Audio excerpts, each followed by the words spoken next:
नाका मदार क्षेत्र में लगभग 2 लाख परिवारों हेतु बनाई गई विभिन्न विकास समितियों नाका मदार resident welfare society, senior citizen society group 20, Gandhinagar विकास समिति, बैंक कॉलोनी विकास समिति, वरिष्ठ नागरिक परिषद, सेवानिवृत्त रेल अधिकारी संघ आदि द्वारा अधूरे रोड ओवरब्रिज निर्माण, सड़क मार्ग, स्ट्रीट लाइट लगवाने तथा सड़क से अतिक्रमण हटवाने हेतु अजमेर जिला कलेक्टर लोकबंधु को ज्ञापन सौंपा गया है। पिछले 6 सालों से अधूरे रोड ओवरब्रिज निर्माण, सड़क मार्ग, स्ट्रीट लाइट लगवाने तथा सड़क पर अतिक्रमण हटवाने हेतु पहले भी जिलाधीश को ज्ञापन दिया था, परंतु लगभग 5 महीने बाद भी अभी तक कोई काम नहीं होने पर क्षेत्रवासी अत्यधिक परेशानियां झेल रहे हैं। सड़क पर बड़े-बड़े गड्ढे हो गए हैं, जिनको भरने के लिए बड़े-बड़े पत्थर डाल दिए गए हैं, जिसके कारण 2 व्हीलर पर जाने वाले लोग रोज गिरकर घायल हो रहे हैं। व्हीकल के टायर फट रहे हैं,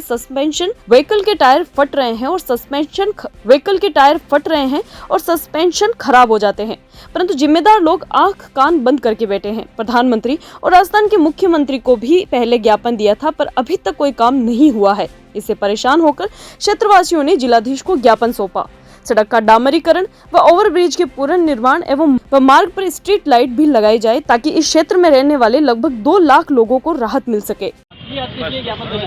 आज हम जिलाधीश महोदय को ये ज्ञापन देने आए हैं नाका मदार क्षेत्र से कि पिछले करीब 8 साल से हमारी पुलिया का कार्य चल रहा है, वो अभी तक पूरा नहीं हुआ है।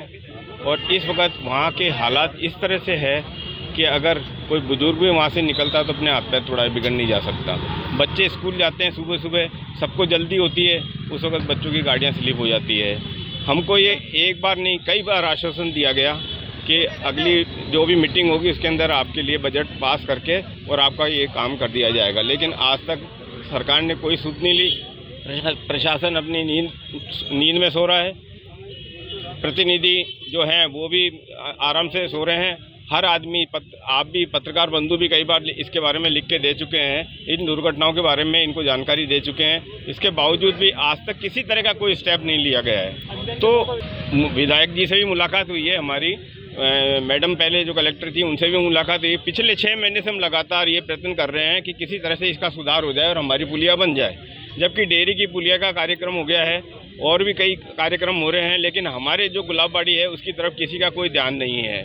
जबकि मैं ये जानता हूँ कि सबके नॉलेज में है कि आदमी वहाँ परेशान है, पीड़ित है हर तरह से। वहाँ पर हमारे 10 गांव जो है वहाँ की जनता जो है वो यहाँ पर श्रमिक वगैरह जो है अपने कार्य के लिए शहर में आते हैं और वो जाते हैं, वो कितना परेशान होते होंगे इसका अंदाज़ा आप लगा सकते हैं। हमारा तो ये निवेदन है, आज दोबारा ये निवेदन है जिलाधीश महोदय से कि अगर इस बात को अगर अब नहीं सुना गया तो फिर हमको कोई बड़ा आंदोलन करना पड़ेगा, धरना प्रदर्शन करने पड़ेंगे, जिसकी समस्त जिम्मेदारी जो है वो प्रशासन की होगी। बाहर वाले जो लोग हैं, ऐसा लगता है कि इस शहर से हम कटे हुए हैं। आप देखिए आज 8 साल से हम लोग इतने पीड़ित हैं।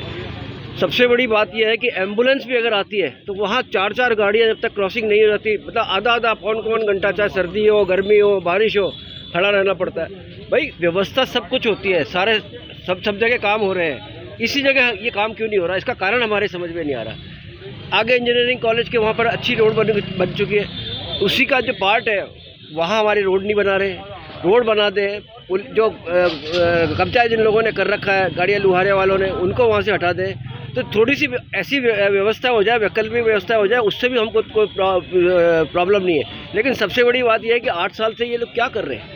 कम से कम 10 बार हम लोग इसका ज्ञापन दे चुके हैं, उसके बावजूद भी ये कोई परवाह नहीं कर रहे। अगर ये इस तरह की घटनाएं पुनरावृत्ति करते रहे तो हमें कोई बड़ा कदम उठाना पड़ेगा और हमें ऐसा कोई कार्य करना पड़ेगा जिससे शर्मसार होना पड़ेगा।